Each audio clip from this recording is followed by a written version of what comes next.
Bom dia, turma! Tudo bem com vocês? Vamos iniciar mais uma aula? Vamos fazer nossa oração primeiro?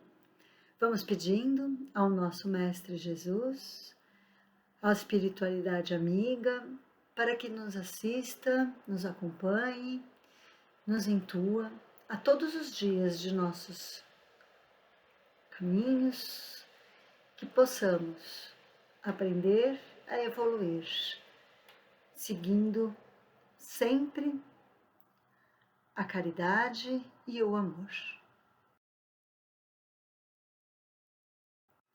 O tema da nossa aula de hoje é Amai os vossos inimigos.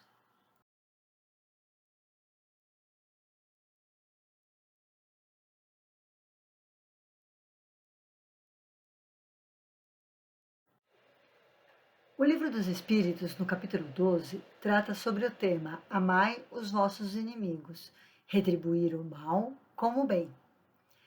Vocês haviam aprendido: amareis o vosso próximo e odiareis o vosso inimigo.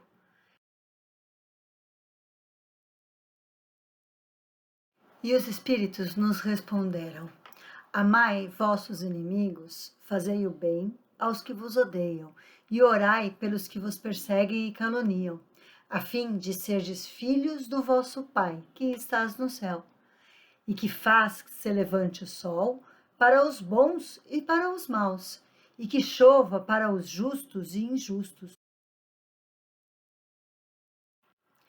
Porque se só amardes os que vos amam, qual será a vossa recompensa? Não procedem assim também os publicanos? Se saudardes apenas o vosso irmão, o que fazeis mais do que os outros? Digo-vos que, se a vossa justiça não for mais abundante que a dos escribas e dos fariseus, não entrareis no reino dos céus.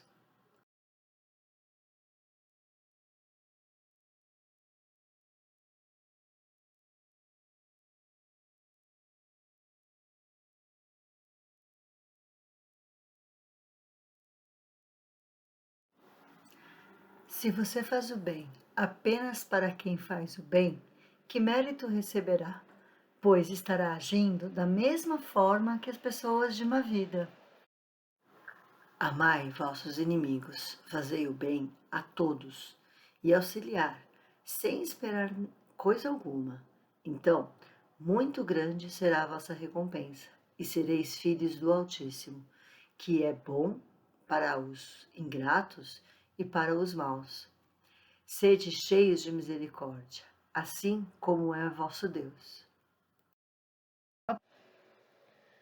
Jesus disse: ame seu próximo como a si mesmo. Ou seja, devemos amar a todos, tanto os amigos quanto os inimigos, aqueles que nos ofendem ou nos humilham. Amar o próximo é praticar a caridade.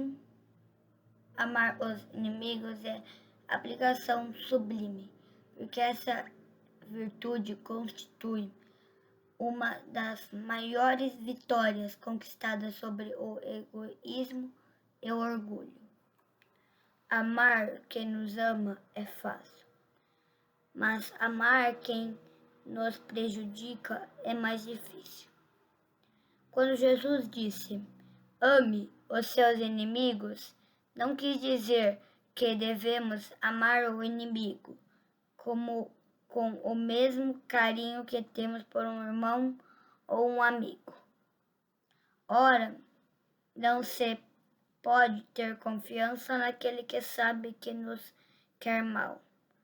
Não pode ter para com aquele atitudes de amizade, desde que ele sabe que é capaz de abusar delas.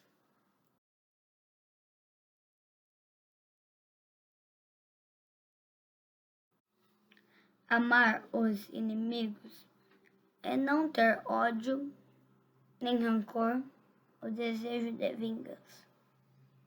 É perdoá-los sem segunda intenção e incondicionalmente pelo mal que nos fizeram. É não colocar obstáculos à reconciliação. É desejar-lhes o bem em vez do mal. É estender-lhes a mão prestativa em caso de necessidade. É evitar prejudicá-los por palavras ou atitudes. É retribuir o mal com o bem.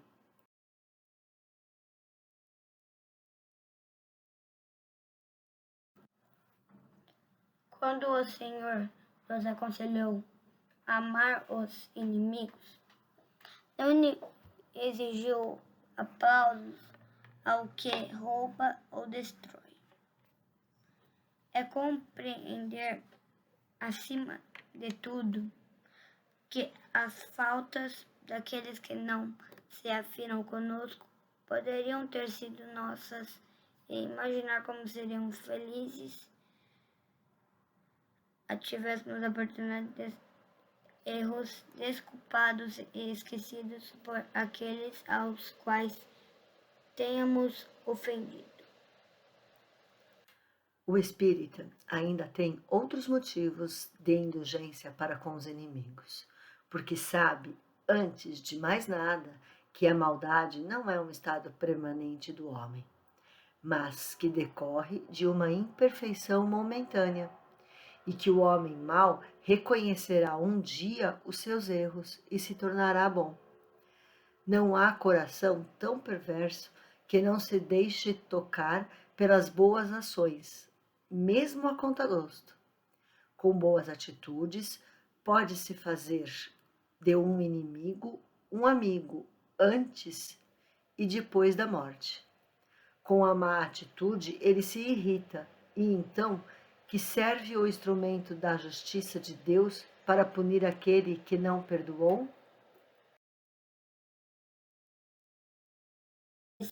O perdão não significa ignorância do que foi feito ou imposição de um rótulo falso em uma má ação. Deve significar, pelo contrário, que a má ação deixe de ser uma barreira entre as relações mútuas. O perdão é o catalisador que cria a atmosfera. É necessária para, de novo, partir e recomeçar. É aliviar um fardo ou cancelar uma dívida. As palavras perdoo-te, mas não esqueço o que fizeste, não traduzem a natureza real do perdão. Nunca, ninguém, de certo, esquece. Se isso significar varrer totalmente o assunto do espírito. Mas quando perdoamos, esquecemos, no sentido em que a má ação deixa de constituir um impedimento para estabelecer relações. Da mesma maneira, nunca devemos dizer perdoo-te, mas já não quero nada contigo. Perdão significa reconciliação, um regresso a uma posição anterior. Sem isso, ninguém pode amar os seus inimigos. O grau de capacidade de perdoar determina o da capacidade de amar os inimigos. Após a morte, aqueles que nos fizeram mal podem reconhecer a injustiça que o mal que fizeram ou podem permanecer com ódio que cultivaram por isso. É importante perdoá-los e orar por eles. E ao se lhes retribuir o mal com o bem, acabarão com compreender os seus erros. Jesus deu o maior exemplo de amor. Ele amou até aqueles que o abandonaram, perseguiram e o crucificaram. Ele disse: Pai, perdoa-lhes, porque não sabem o que fazem. Os seus perseguidores são apenas crianças de curto entendimento e doentes da alma, que é preciso compreender e ajudar, perdoar e servir.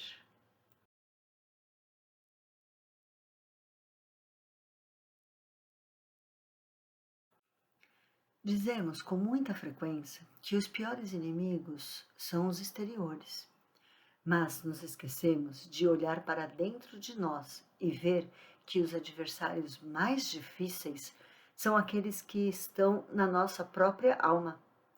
O orgulho, a vaidade, o desânimo, a indisciplina, a mentira, o egoísmo.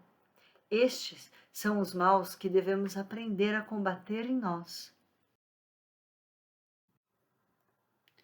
Quando Jesus disse: ame os vossos inimigos, isso significa que devemos ter o mesmo carinho que temos pelo vosso amigo?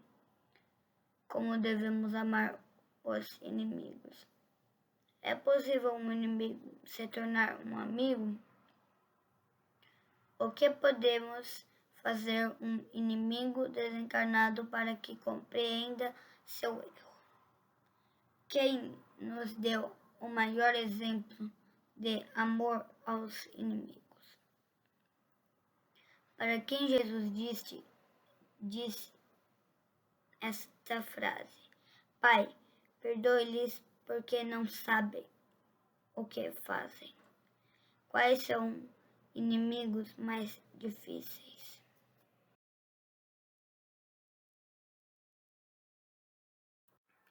E chegamos ao final da nossa aulinha. Obrigada a todos pela companhia, uma ótima semana. Fiquem com Deus. Beijo!